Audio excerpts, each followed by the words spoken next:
اللهم صل على محمد وعلى ال محمد كما صليت على ابراهيم وعلى ال ابراهيم انك حميد مجيد.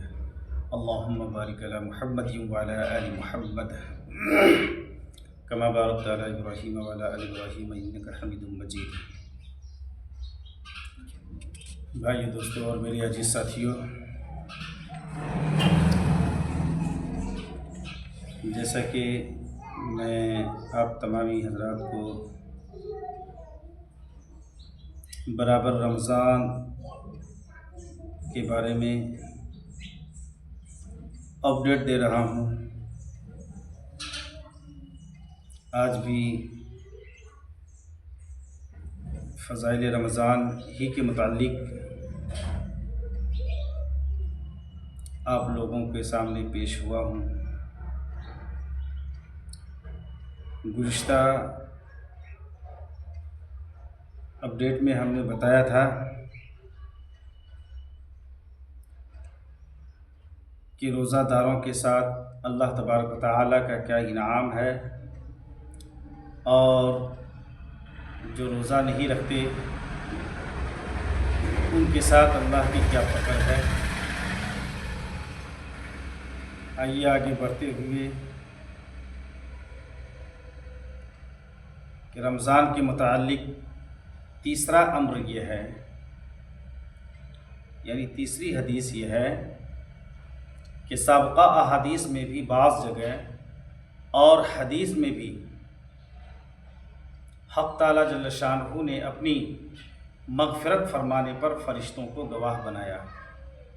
روزہ داروں کا جو مغفرت رمضان میں کیا جاتا ہے تو اللہ فرشتوں کو گواہ بناتے ہیں کہ فرشتوں تم گواہ رہو کہ میں نے اپنے روزہ دار بندوں کی مغفرت کر دی۔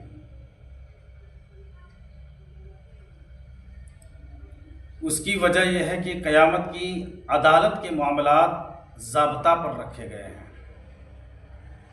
انبیاء علیہ السلام ان کی تبلیغ کے بارے میں بھی گواہ طلب کیے جائیں گے۔ ہمارے نبی پاک صلی اللہ علیہ وسلم سے جتنے بھی انبیاء علیہ السلام دنیا میں آئے تھے، ان سب کے متعلق بھی گواہ بنایا جائے گا، گواہ طلب کرے گا۔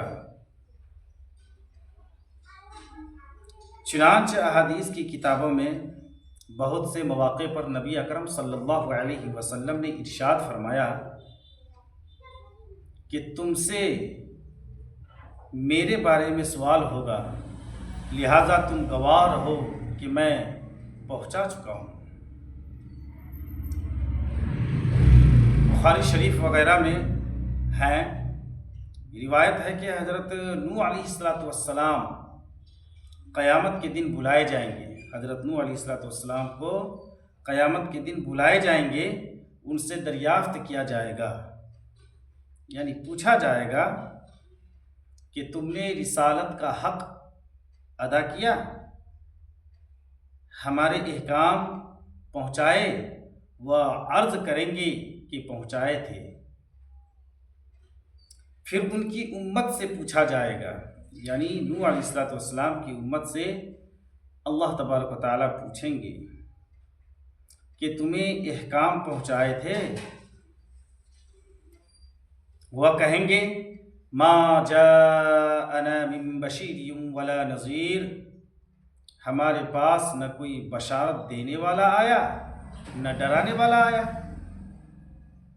تو حضرت نوح علیہ السلام سے پوچھا جائے گا کہ اپنے گواہ پیش کرو۔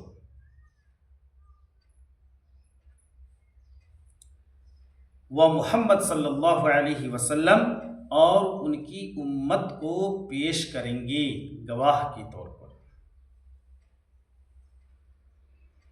امت محمدیہ بلائی جائے گی اور گواہی دے گی۔ بعض روایات میں آتا ہے کہ ان سے جرح کیا جائے گا کہ تم کو کیا خبر، یعنی امت محمدیہ سے پہلے والی امت جو ہے بحث کرے گی کہ تم کو کیا پتہ ہے، تم کو کیا خبر ہے کہ ہمارے نبی نے اللہ کے احکام ہم تک پہنچائے تھے؟ تم کو کیا خبر کہ نوح علیہ السلام نے اپنی امت کو احکام پہنچائے؟ یا عرض کریں گے کہ ہمارے رسول صلی اللہ علیہ وسلم نے خبر دی، ہمارے رسول صلی اللہ علیہ وسلم پر جو سچی کتاب اتری اس میں خبر دی گئی۔ اسی طرح اور انبیاء علیہ السلام کی امت کے ساتھ یہی پیش آئے گا۔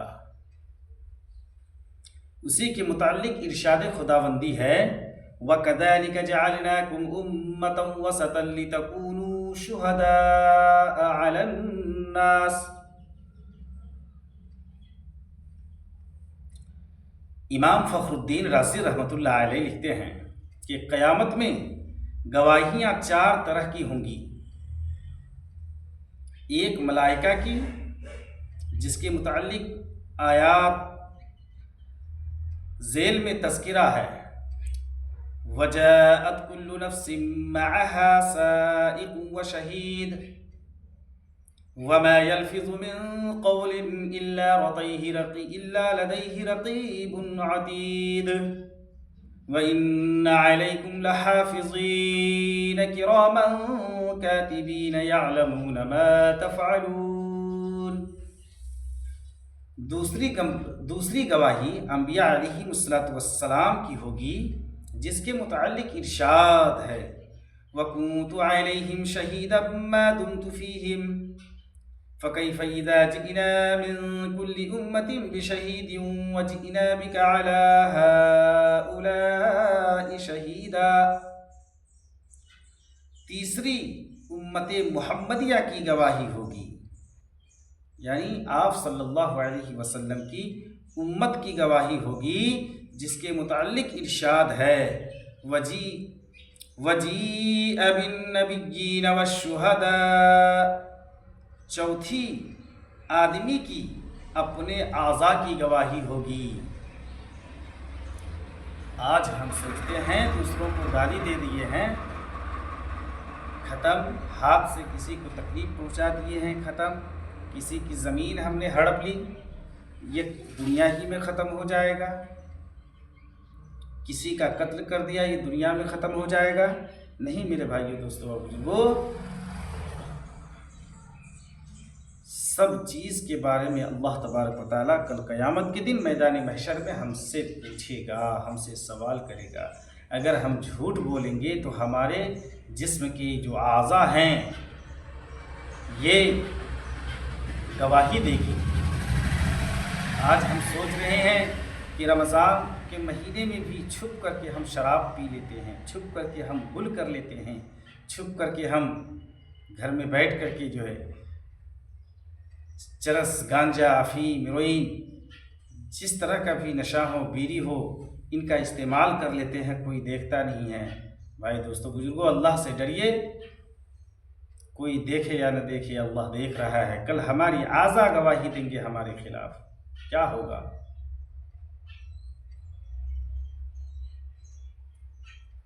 چوتھی آدمی کی اپنے اعضاء کی گواہی ہوگی، جس کے متعلق ارشاد ہے یوم تشہد علیہم السنتہم وایدیہم، اور الیوم نختم علی افواہہم وتکلمنا ایدیہم۔ اختصار کے خیال سے ان آیات کا ترجمہ نہیں لکھا، سب آیات کا حاصل قیامت کے دن ان چیزوں کی گواہی دینے کا ذکر ہے جن کا بیان آیات کے شروع میں لکھ دیا گیا ہے۔ چوتھا گواہی، بھائی میرے دوستوں اور بزرگوں، ہم تمام گواہیوں کو جھٹلا دیں گے، مگر چوتھی گواہی کو جو ہے ہم جھٹلا نہیں پائیں گے، کیونکہ چوتھی جو گواہی ہوگی وہ ہمارے اعضاء ہوں گی، آنکھ ہوگا، کان ہوگا، ناک، زبان ہوگی، ہاتھ ہوں گے، پیر ہوگا، جسم کے ہر جوڑ ہمارے خلاف گواہی دے گی۔ اس لیے بھائیو دوستو بزرگوں، اخیر میں آپ تمامی حضرات سے یہی گزارش کروں گا کہ جو بھول چوک ہم سے اور آپ سے ہو گیا ہے توبہ کریں، اور جو بقیہ رمضان بچ گیا ہے اس کا اہتمام کریں، اور ہر نشیلی چیزوں سے، شراب، گانجا، ہیروئن، جتنی بھی نشے کی چیز ہے اس سے توبہ کریں۔ اللہ تبارک و تعالیٰ سے دعا ہے کہ اللہ تبارک و تعالیٰ ہمیں اور آپ کو عمل کی توفیق عطا فرمائے۔ وآخر دعواہم ان الحمد للہ رب العالمین۔